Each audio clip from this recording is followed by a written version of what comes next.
Ayan guys, andito tayo sa site na award sa ating project. So ayan, inaayos na nila, pine-prepare na nila para next week magbubuhos na tayo diyan sa lalagyan ng flooring.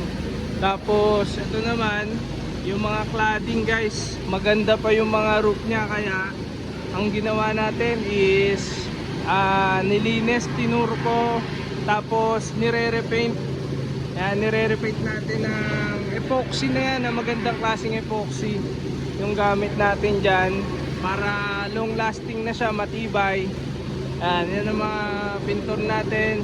Siyempre, yan, number 1 sa atin ang safety. Yan. And guys, yung lahat ng cladding na yan, pipintahan pa nila hanggang doon. Pati yung mga trusses na yan, ayan, tinurko nila yan, tapos i-epoxy para tumibay. Ayan.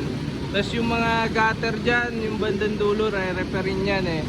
Saka yung mga nasirang papalitan yung mga nasira na C-par lins. Tapos roof, lahat po ng roof ay replacement na. Nauna nang baklasin yung bandang dulo, tapos isusunod to, and then lalagyan niya ng insulation and replacement ng roofing. Ayan guys. Ayan, inaayos na nila yung pinapantay na nila, kino-compact maigi. Tapos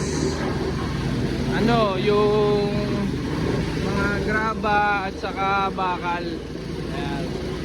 Next week guys, na to, target namin mabuhusan na to next week. Ayan si foreman, ang ating foreman dito sa site.